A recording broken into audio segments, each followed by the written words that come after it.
가만히 있는 걸 좋아한다면 게으른 게 아니라 아주 오래전부터 DNA에 각인된 생존 전략이에요. 안녕하세요. 내과전문 닥터K 김지은입니다. 운동의 중요성은 아무리 말해도 지나치지 않죠. 체중, 혈압, 혈당 같은 모든 건강지표도 좋아지고 몸도 건강해지니까요. 그런데 이런 사실을 알고 있으면서도 막상 운동하려면 너무 싫죠? 이불 밖으로 나가는 것도 귀찮습니다. 자꾸 운동을 미루다 보니까 스스로를 자책하기도 해요. 그런데 여러분, 운동을 싫어하는 것은 너무나 정상적인 반응입니다. 여러분이 결코 나약하거나 의지가 부족한 게 아니라는 거예요. 단지 우리가 운동을 싫어하게끔 진화가 된 존재이기 때문이에요. 오늘은 운동이 우리가 대체 왜 싫은 건지, 그리고 이 문제를 어떻게 해결해야 할지 말씀드려 볼게요.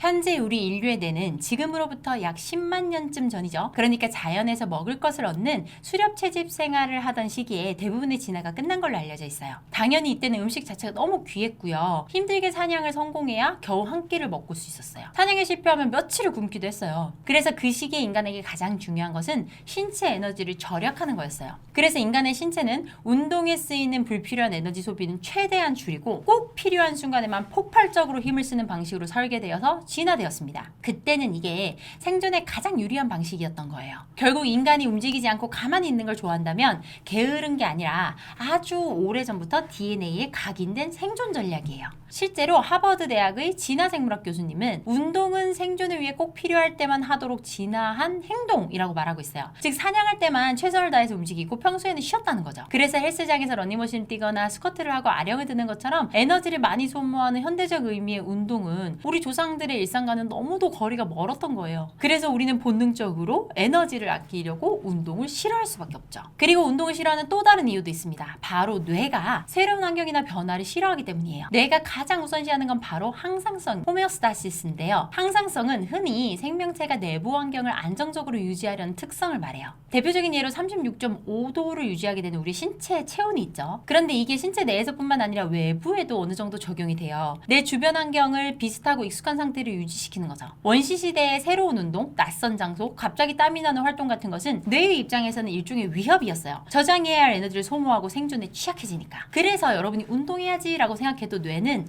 평소처럼 집안에 편안하고 안전하게 있자, 에너지 그냥 저장하자 라고 무의식 중에 판단해버려요. 이런 무의식의 거부를 이겨내고 운동을 하려면 우리가 상상하는 것보다 더 크고 엄청난 의지가 필요합니다. 자, 그리고 여기에 또 다른 이유도 있습니다. 몸 자체가 근육보다는 지방을 선호해요. 음식을 많이 먹으면 남은 에너지를 우리 몸에 저장을 하는데 이때 근육보다는 지방을 몸에서 더 많이 만들어지도록 우리 몸이 진화했어요. 그래서 음식을 많이 먹으면 몸에서 근육보다는 지방이 생성되는 거예요. 지방은 1g당 무려 9kcal를 저장할 수 있는 고효율의 에너지원이에요. 반면에 근육은 1g당 약 4kcal밖에 저장이 안 돼요. 더군다나 근육 유지 자체에도 에너지가 계속 소모돼요. 현대에서는 근육이 에너지를 사용해서 혈당을 낮춰준다고 선호하지만 과거에는 정반대였던 거죠. 그래서 운동으로 자극을 주지 않는 이상 근육은 점점 줄어들고 지방만 남게 됩니다. 특히 중년 이후부터는 근육량이 자연스럽게 감소하는 근감소증이 나타나는데 이것도 노화를 겪고 있는 몸이 생존을 위해서 절약 모드로 전환한 결과라고 볼 수 있어요. 자, 그런데 문제는 뭐예요? 우리가 지금은 과거와 전혀 다른 환경에 살고 있다는 거죠.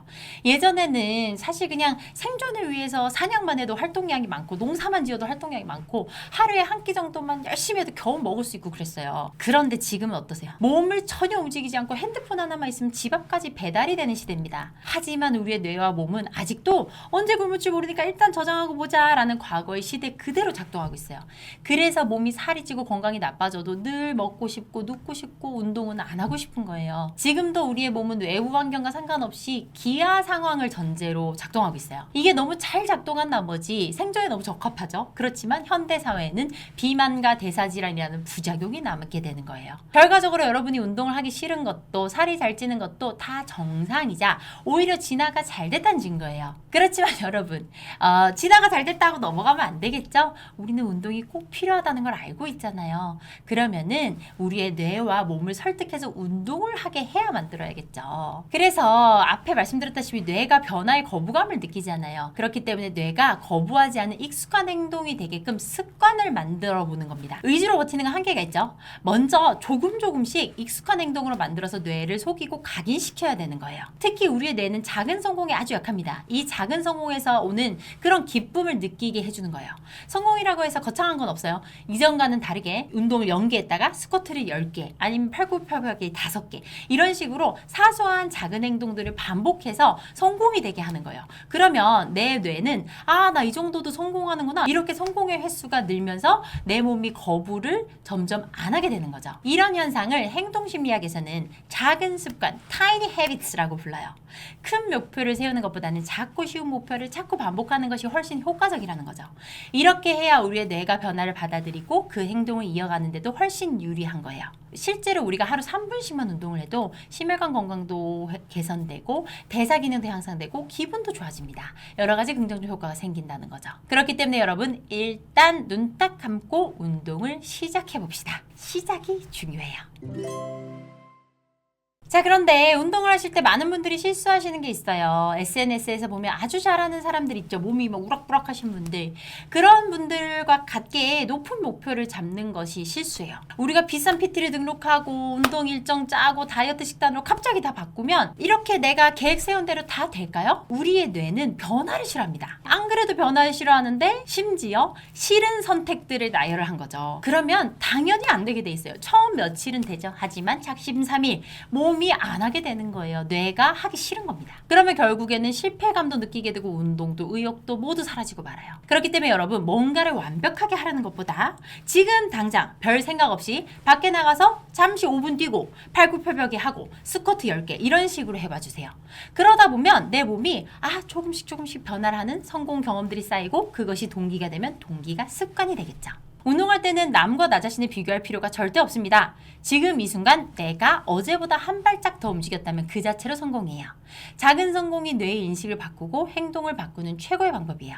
이것은 비단 운동뿐 아니라 삶에서도 마찬가지입니다. 다만 너무 만족만 하면 발전이 없고 너무 부족하다고만 느끼면 자존감이 무너지죠. 이 두 가지의 균형이 정말 중요해요. 그러니까 지금 현재 나의 변화에 기뻐하면서도 조금씩 더 나아지려는 의지를 동시에 갖는 게 가장 건강한 방법이에요. 뇌는 변화에 저항하지만 작은 성공 앞에서는 언제든 변화가 될 준비가 되어 있어요. 그렇기 때문에 여러분 오늘부터 딱 2분이나 3분, 5분만 몸을 움직여보세요. 그게 나의 내일을 바꾸고 내 행동과 몸을 바꿔서 내 건강한 인생과 노후까지 만들어줄 겁니다. 여러분의 작은 성공과 실천으로 운동하는 건강한 내일을 마주했으면 좋겠어요. 오늘 들으신 내용이 마음에 드시면 구독, 좋아요, 알림 설정 부탁드릴게요. 감사합니다. 내과 전문의 닥터 K 김지은이었습니다.